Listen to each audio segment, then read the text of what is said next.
Hey, I'm just waiting at the airport. I'm off to Seoul for New Year's, as I mentioned in a previous video. So yeah, I'm looking forward to that. Apparently it's like minus 11 to 18 degrees, so that's absolutely terrifying. But yeah, hopefully I'll survive the cold. Okay, I'll see you there. It's not actually this cold, but I thought I'd showcase the look that I was sporting for my entire holiday in Korea. Basically, since it was so cold, I didn't actually vlog that much because I pretty much refused to take my hands out of my pockets. That's better. So I'm going to talk a bit about my holiday and cut it together with the clips that I do have. I'll talk about the differences between Japan and Korea. Would I go back? Which do I prefer? That sort of thing. So yeah, let's get straight into it.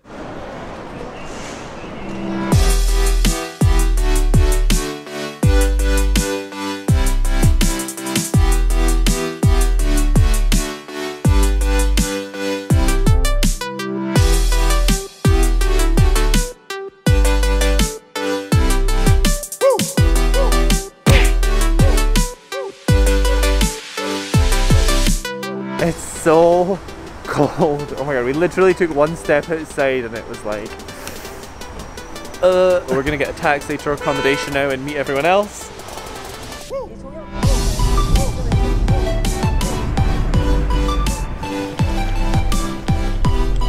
We arrived at the Airbnb quite late, so the first night we just kind of chilled out. And basically, the Airbnb was a piece of shit. Disgusting! The street we were on, it was just some like really dingy, gross alleyway somewhere.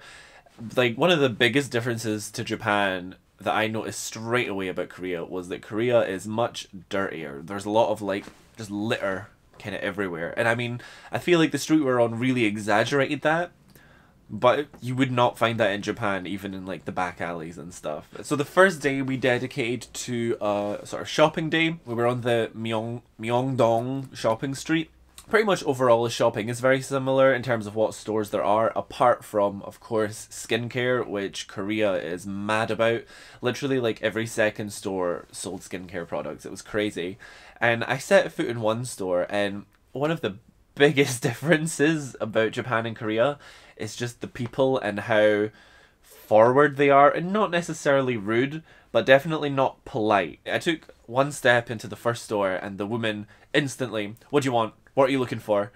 Blah blah blah. She grabs my hand, she starts rubbing stuff on it and talking it at me, and I'm just like, I don't know anything about skincare. Anyway, so 10 minutes later I find myself at the till with a small pile of stuff. There was like one thing and she's like, buy another one, buy another one. No, I just want one, I can only afford one. And then I open up my wallet to pay and she sees my cash, because I kind of just had all of my cash on me.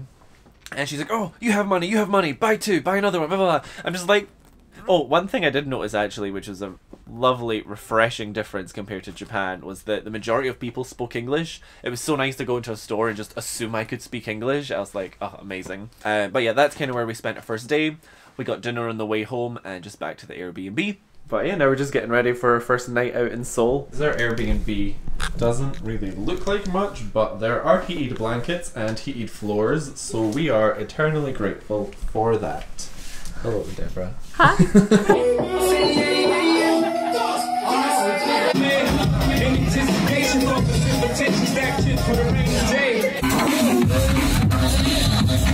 The next day I went off on my own because everyone was just too hungover, and I went to check out the SM Entertainment Tower, SM Town. So SM Entertainment's basically one of the big K-pop record companies, and they've got like a big tower where you can go, and they've got like a bunch of stuff on display and things, which is, it was alright. Definitely in Korea, obviously, there is a much bigger K-pop presence than in Japan and I guess anywhere. So that was nice, that was nice. I got a lot of pictures with posters and cardboard cutouts, like, here's a few. But there were many. We're gonna have like our culture day, so I feel like this is the best day to force myself to do some vlogging.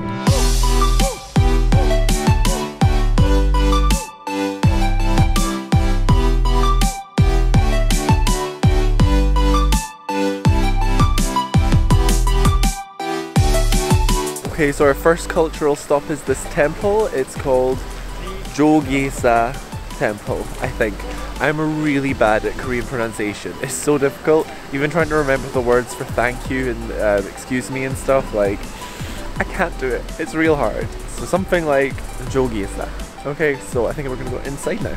So actually we're not gonna go inside, we're just gonna move on because, well, there's not that much to see and you have to pay to get in. So yeah.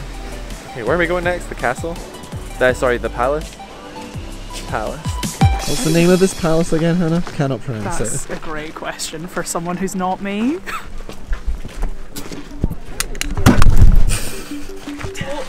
Okay. I knew it was gonna happen.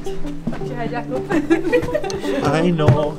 Just classic me in Asia, anywhere.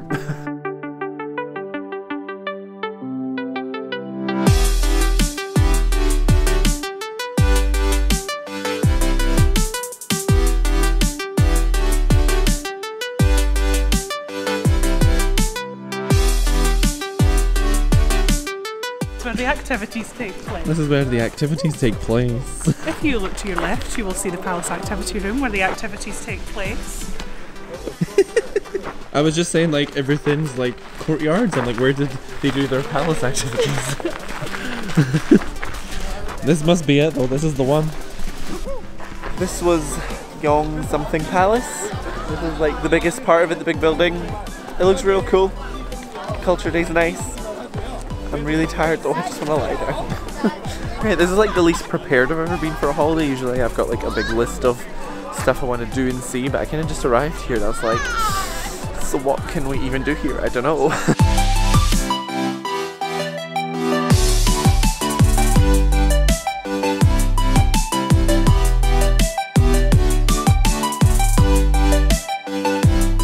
We met another one of our friends who was there separately with his group of friends, and we went for Korean barbecue, which was amazing, and it was probably the only food that I enjoyed in Korea because everything is so damn spicy and I can't handle it. That was in Hongdae, so then we just kind of explored Hongdae. That's known sort of as the more young person's area of Seoul, I think, because all like the universities and stuff are there, so it's filled with students, and that was definitely the most fun area that we were at. We had so much fun just walking around the street, and like there's so many just street dancers that are like just dancing to various like K-pop songs and other stuff, and they were so good. There's just like crowds forming around them. It was so entertaining. There was one area where, you know, like the riff off in Pitch Perfect, I know it's a very random example, they did kind of like that but with dancing. So whoever's organizing it, we just play clips from various K-pop songs, and then whoever knew it from the various groups that were there would just kind of jump in if they knew it and start dancing to it. And it's like all these people just know all of these choreographed dances perfectly. It was insane. It was so much fun to watch. Keep your eyes on me now. We got it all in the now. So can you handle what we're all about? We're so tough.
At one point this little girl from the audience randomly joined them and nailed it, and it was just like, what? It was so insane. I thoroughly enjoyed it.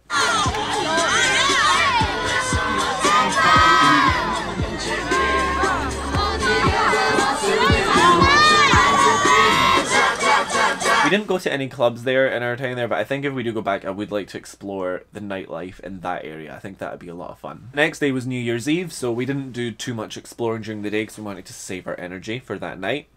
So what we did do was we went to the Lotte World Tower, which is the 5th tallest building in the world. Look at the size of that tower.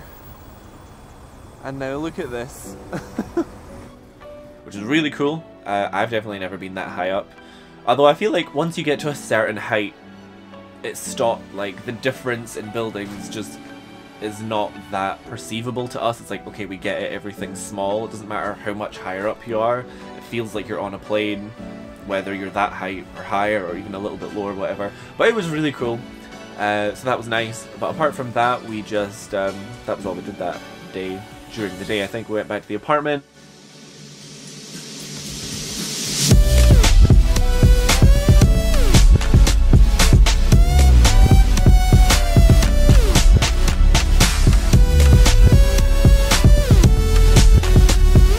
Happy almost New Year's! I know that by the time I post this video it'll be like 2 weeks later or something, but hope you had a good time regardless.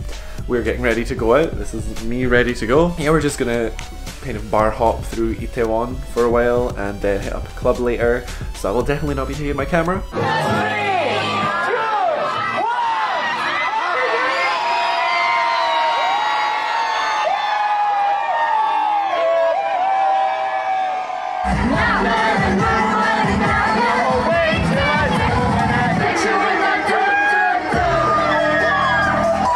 Next morning though, the 1st of January, Happy New Year, we all woke up around 3 PM, we were all fully dead, and we ordered McDonald's for delivery. So it was a solid day of just recovery, which was much needed. So that was pretty much the majority of the holiday, to be honest. I think overall, the pros about Korea, the things it has over Japan, the nightlife I think seems more fun. It's generally quite cheaper for almost everything. Transport especially was super cheap. Beautiful people, they were everywhere, it was great. And just the fact that everyone spoke English was amazing. But apart from that, to be honest, I think I prefer Japan. I don't know if it's because Japan is the first Asian country I've been to, or just because I know more about it and explored more, or what. But I don't know, I think I do prefer Japan. I think maybe the cold and the Airbnb gave me a slightly dampened impression of Seoul and Korea. But I did really enjoy my holiday a lot. I just think that kind of 7-8 days was too long. After like the 4th day I was starting to miss Japan, and if you do go, I would recommend you go for just a long weekend. You have like a day of sightseeing, you can go clubbing that night and then just have a chilled out next day. Anyway, so yeah, then on the morning of the 3rd, we travelled home, and yep, I was pretty happy to be going back to Japan, although I think I would go back to Korea. But like I said, just for a long weekend, maybe in spring or autumn. You will die in winter if you go in winter.